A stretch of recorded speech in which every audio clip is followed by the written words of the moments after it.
Welcome back to my channel. My name is Sierra Smith. I'm a seven-figure, 5-year Etsy optimization specialist, analyst, and consultant who has been optimizing and scaling Etsy shops since 2019. I've worked across 150 plus shops across a variety of niches, target customers, industries, whatever you want to call it. I have had the privilege of scaling quite a few shops, and it's been a very niche role. I will say that I've got some really niche expertise working in this position full time. My background is in business analytics, so I bring a lot of those principles into this work for this, of course, just a very unique platform and very small scale businesses for the most part. But like I said, some of them have scaled to seven figures, so there's clearly lots of profit potential within Etsy. And in this video, I'm trying to help you unlock that potential for yourself. All my links are down below if you are interested in terms of working with me, hopping on a call with me, or grabbing any of my pre-made products / courses that are already out for, again, transforming your life via Etsy. You're here obviously because you're frustrated about your Etsy listings. They likely are not selling the way that you had hoped. The problem, it might not be your product. It might actually be how it's being communicated and presented.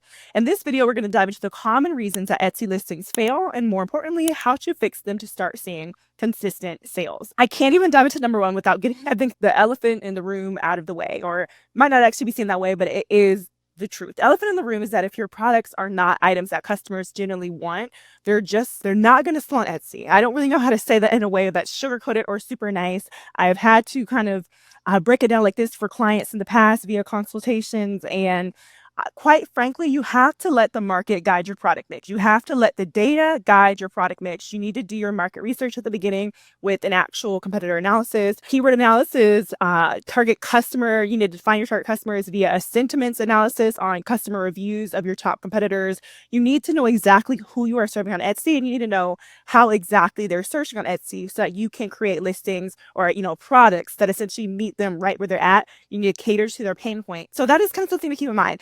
Umbrella terms, I will say, for the most part on Etsy, people come to Etsy for very unique gifts that they cannot find anywhere else. Either very unique gifts or very unique home decor items, or even gift sets / gift bundles, all like bundles, high value digital products. Those would all kind of fall into Etsy. And then there's also customers who come to Etsy for like natural, sustainable, and vegan products. So that's kind of something to keep in mind. If your products are not meeting those constraints, like those criteria, if you're trying to maybe make a print-on-demand product mix work without having done the market research into the exact designs, using more so probably minimalistic boho line art designs, personalization, customization, and this is based on market research in late 2024 to early 2025. I am at the end of January here, so whatever I'm mentioning now is related to this time period. If you're watching it in the future, definitely you're going to need to do market research for the period that you are trying to revamp your shop or set up your shop. It's just really important to keep in mind that you need to build your shop or your product mix on a data-driven foundation. Typically, I do recommend everbee.io. It is both a Chrome extension and it is a third-party Etsy keyword research and product analytics tool. Super, super helpful. It has a Chrome extension that allows you to see live search volume right there on Etsy search suggestions. That's live data for you. That's the primary tool that I would recommend. I do also use salessamurai.io. It's also a Chrome extension. It's just another way to see additional data. More so tackles trends for you. And then erank.com is, pretty popular, and that one is pretty good as well for like trend analysis and additional keyword research. I will say I use Everbee more so than either of the other two, but erank is really good as well for, again, like the trend analyses. I do quite like erank for that. So all of those tools I think are like a pretty nice tech stack for trying to grow your Etsy shop. If you're really trying to kind of build it out, you can also look into Etsy Hunt. You can look into Crest. You can look into Allura. But at the end of the day, you're probably going to need, I'm not going to say probably, but I will say ChatGPT Pro. It can be a huge help for just automating this process and creating a product mix that for sure is built on data. So once you do have all that data compiled for you, you've pulled keyword reports, you've done your competitor analyses, like you just click into the listings of some of your top competitors, analyze their variations, titles, price points, listing images. What are they communicating about their products from search? What are they communicating about their products in the descriptions? If you can feed all that data, typically start with like just in a long Google document so that you are able to save that data for sure. And then use ChatGPT to automate that process. That's really going to help you to create a data-driven product mix. And that is at the bulk of it. If you're creating products that for sure are catering to validated markets on Etsy, and I would even go a step further and say validated market gaps of underserved demand and very specific target customers, with you offering products that typically meet like events and gift giving occasions, typically that's going to be like the best kind of items to offer. But instead, again, like unique home decor items can also definitely fall in there. Like again, vegan, sustainable, eco-friendly, those kind of items, especially like in the beauty space, they can do really well as well. So let's actually get into, assuming you have a product mix that for sure you're like, it's a good product mix. People are coming to Etsy and they're buying items that are a lot like mine. And I know for sure this market is not like overly saturated. We're not talking about like 10,000. I don't know. That might be still too low for some, or might be, if we're talking about like, no more than like 15K competitors. And that's me just kind of throwing a number out there, but you need to try to be in a market that has less competitors. So difficulty understanding product offerings tends to be a big reason that customers are not purchasing from your shop. So customers may be struggling to grasp what your products are or what options are available. This confusion can lead to hesitation or abandoning the purchase altogether. So the fix is going to be simplify your description. It's also going to be simplify your listing images if they are not already simplified. Let your visuals do the talking if you can, and literally use text to walk them through that purchasing process. You'll see a lot of big shops with personalized products have a slide within their listing images that walks customers through. Normally it says like how to order, and then they also have a how it works slide, especially if they need you to like send pictures of yourself, send pictures of handwritings, and whatever you need to send after. So it's like you have to do any kind of step after placing that order. They use a listing image to clearly list out those steps. And then you can also go a step further and use your personalization box to really clearly lay out steps as well. Literally number it 1, 2, 3, even say enter it in this order 1, 2, 3, tell them what they need to enter. And then when they respond, they're typically going to number it as well. And that just kind of guides them that process. You can even just use your personalization box to kind of confirm that customers read through the description or the listing images. Like, please type yes here to confirm that you're going to send over a photo after search. And this is something a lot of big shops do as well. But typically, if you're offering utmost personalization to be the most competitive, you actually can use that personalization box for actual instructions. You can also use text overlays. Again, me reiterating this, you can use text overlays in photos. So you want to communicate your key products, unique selling propositions. So like customizable, instant download, gift ready, all of this needs to be directly in your listing images. Don't just put in your description. Description is too low visibility on Etsy. People have to click, like read more, and then they have to scroll down to even read it. Use your listing images, do the talking, and communicate the information about your products. And you want to provide a visual breakdown whenever you can. So if you have any kind of item that's a bundle or has multiple items in it, like a gift set, you're going to want to break down each component of that product or that gift set. So include like an image that literally labels each item. And if it's a single item, include an image that lays out the unique feature of the item. Like if it's a beauty product, you're going to want to lay out the specific ingredients, especially like the ingredients that are like those natural and holistic ingredients. Of course, you don't want to lay out so much so that competitors can pull your exact recipe, but you're going to pull out the exact, essentially the exact components and ingredients that you know for sure your customers are going to care the most about. And you can also just do a nice close up on the gift box. Like if it's a gift box, typically like customers love really cute items, they love really relatable items, and they love really personalized items. So like think of like a cute succulent cactus crochet. That's a real example. Customers like those kind of kawaii crochet critters. So you would want to do like a close up kind of on that critter. Just make sure that it's easy to view within that photo. And ideally still go that extra step and use text to break down what those products are and what makes those products special. Are they handcrafted?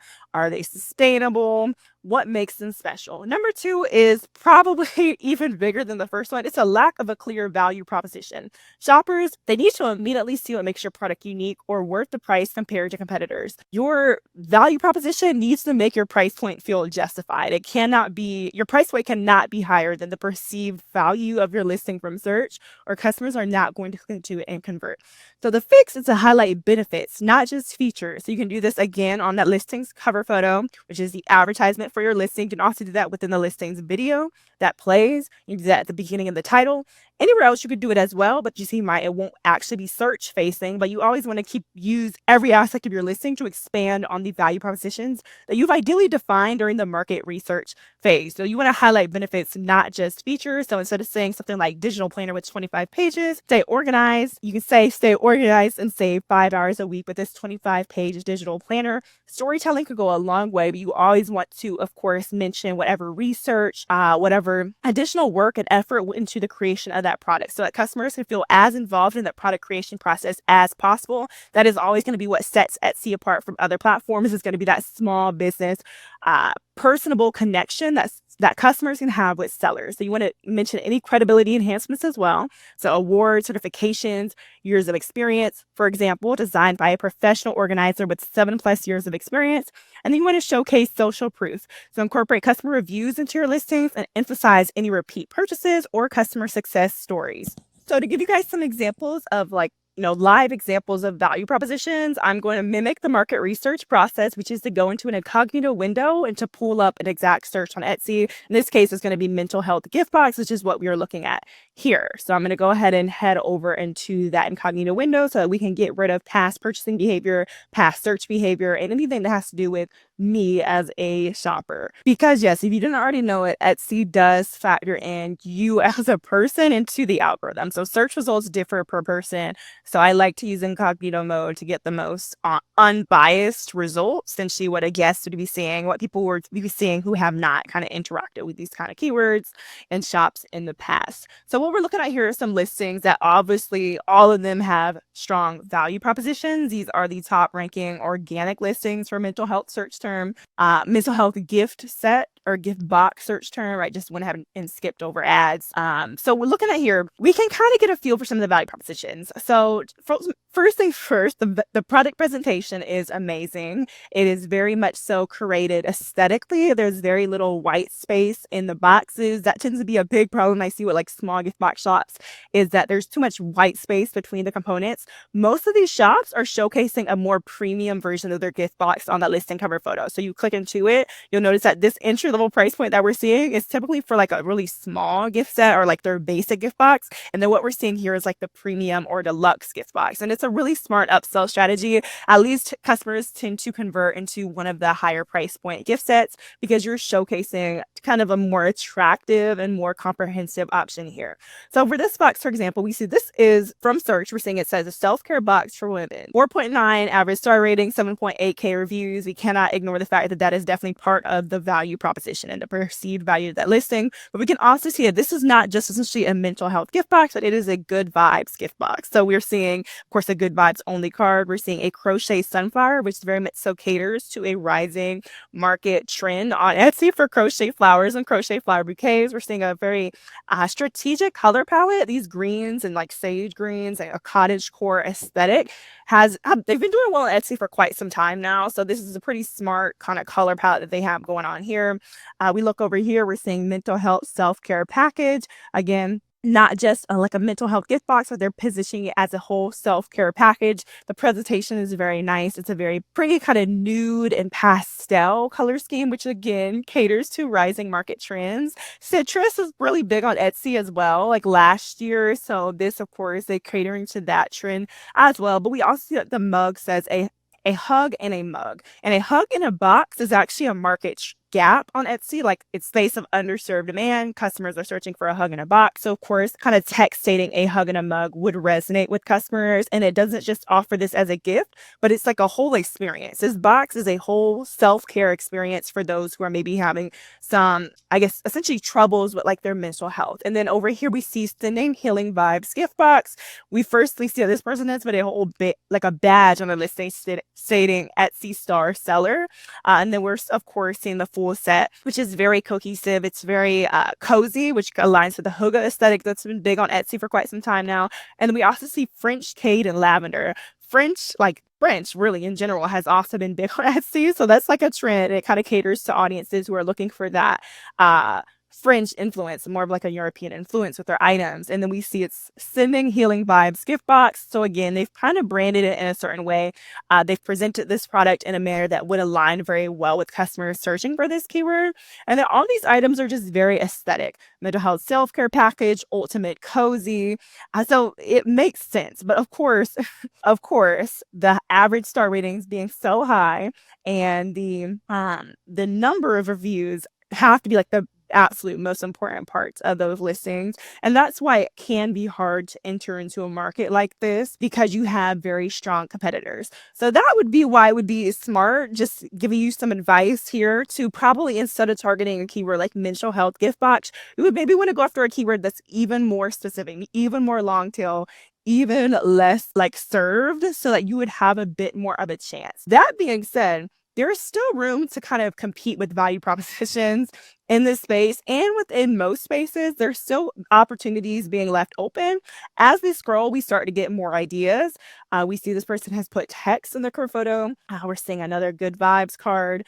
But I would say typically using text overlays tends to do the trick. And I can speak for experience. This is one of my clients. This is it's clearly a newer shop, but again, I am in incognito mode and none of my past searching behavior is being factored into these results. But we're still seeing this listing on the first page. This shop was launched in it was launched in like November last year. We're sitting here in January and this listing is ranking on the first page organically. So that kind of says a lot, like in terms of how far product presentation and strategic value propositions can go.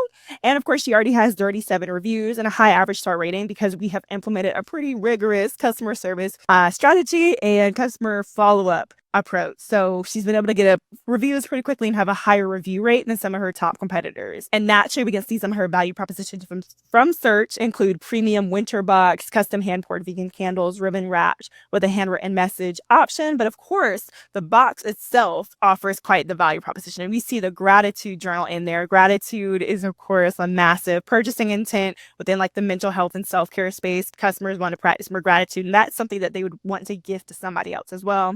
We see life would suck without you, a cute succulent crochet. And that keyword also, again, I mentioned it's a market gap. Thankful Hearth, cozy candle, which is customized, harmony soap, cloud socks, very cozy presentation and very cozy box overall. And then of course the listing is targeting some more niche keywords, more long tail market gap keywords, winter hug in a box, hookah gift box. We could click into it, but this isn't necessarily that kind of video, so I'm not going to say too long on that topic. Number 3, why people are not clicking into your listings and buying them is a desire for personalization. Many shoppers, especially in niche markets, they want the ability to customize their items. If your listings don't make personalization options clear or easy, customers may move on. You want to make sure customization options, again, are ideally search facing. So you want to showcase like different swatches of different colors that you offer, mention that you offer different themes, you offer different, you can put a Mother's Day card in there, you can put an Easter card in there. Like you want to kind of make sure that those kinds of customizations are search facing in most cases, but you also want to, of course, have listing images that again walk customers through that personalization process. You're clearly showcasing their options. You are clearly telling them how to place that order with their desired customization. And any recommendations that I'm throwing out right here now, you always want to do the market research into your exact field to know what personalization your customers even care about. Look into customer reviews typically and knowing what you would need to communicate from search, if any. Like you might be targeting a very niche purchasing intent that's underserved enough that you don't even have to showcase different personalizations from search. But that does tend to be relatively an easy way to kind of leverage opportunities being left open by competitors. So the fix is just to add customization options if you're not already doing that, and to offer personalization beyond just text changes. For example, in this children's sticker market, allow buyers to choose colors, names, or themes. You also want to create simple instructions, use your listing descriptions and images to explain how customers can personalize their orders.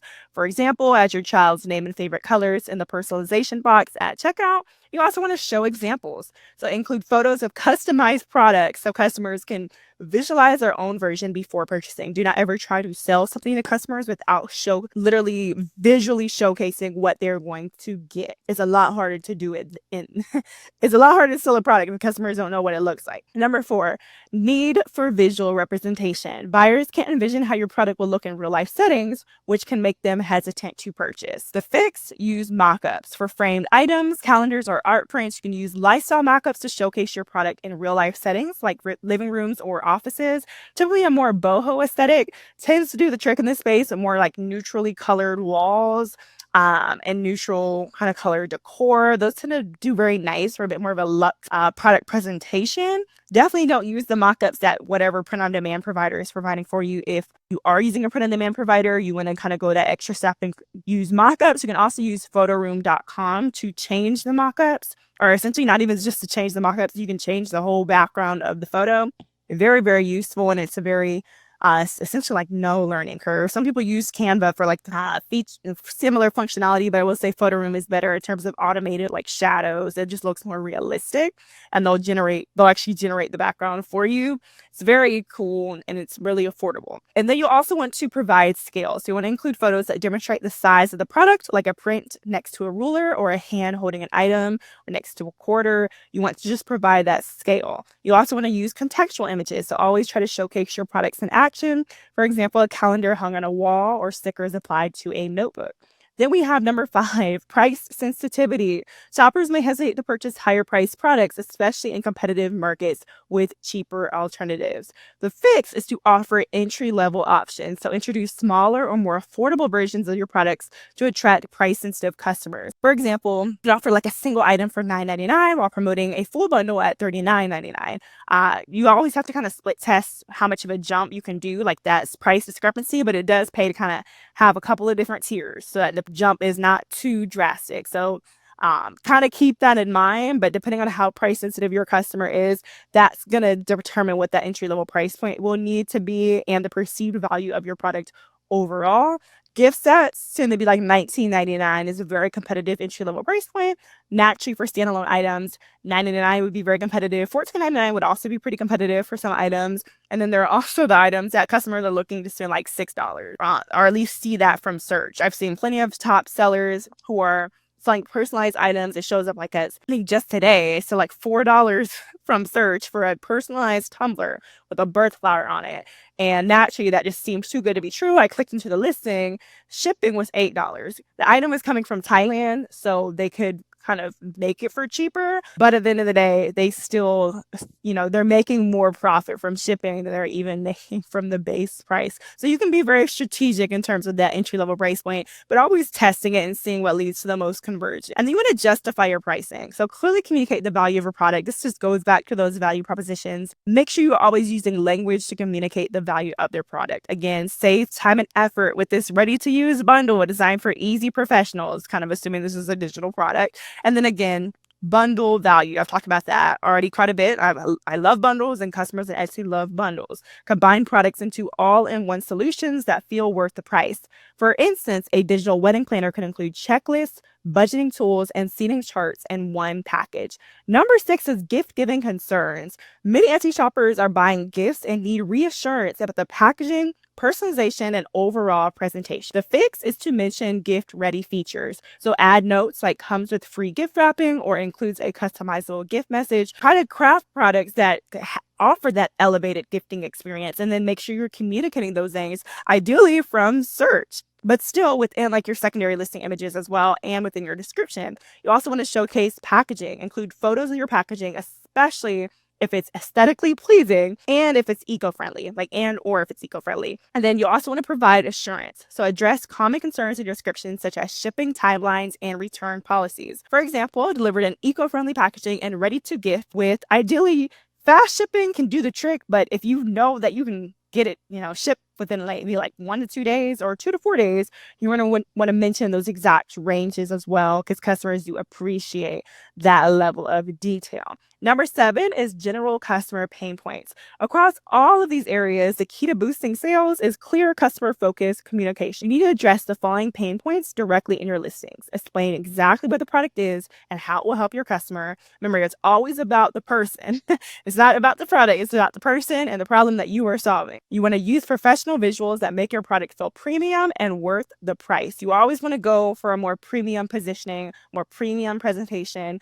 You go for like that metallic element, that metallic, very luxe branding. That's going to be what justifies a higher price point for your items, makes this whole Etsy journey feel a lot more sustainable and profitable. You also want to offer options for customization to make the product feel personal and unique. And you want to reassure gift buyers with thoughtful packaging and presentation details. When you tailor your listing to solve these problems, you'll see more clicks, conversions, and loyal customers, which is what we all want. So if your Etsy listings aren't selling, do not get discouraged. By addressing customer pain points, creating high value offers, and optimizing your listings for clarity and impact, you will set your shop apart from competitors and start seeing real results. So if you found this video helpful, Let me know in the comments what tip you'll try first. And please don't forget to like, subscribe, and check out my other videos here on YouTube. I'll have more videos coming soon, but please let me know what you want to see. Let me know your exact questions so I can make videos tailored specifically to you. If you're looking for any hands-on guidance, again, I do this full time. I will dive into the data for you. I'll do the analyses for you, and I will implement SEO and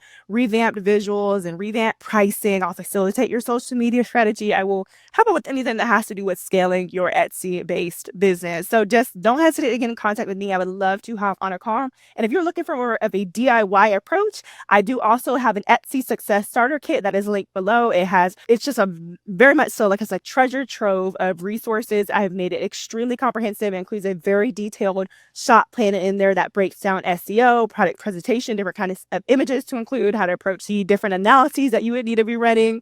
It's very, very comprehensive. It also includes a video course. It includes some listing image templates. It includes some PLR items, which are items that are available for you to resell as digital products. So lots of good gems in there. And I'm also in the process of releasing an online course. So that pre-sale is now live.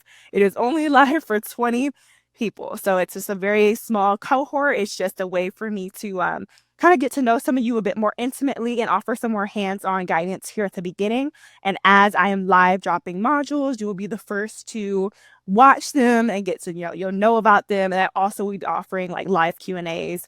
And you can, I'll be answering any specific questions you may have about your shop within that one-on-one call that we do. So definitely check all those links out below if you're interested in any of those things. But don't forget to subscribe here on YouTube for future content. Thank you so much for watching to this point, and I will see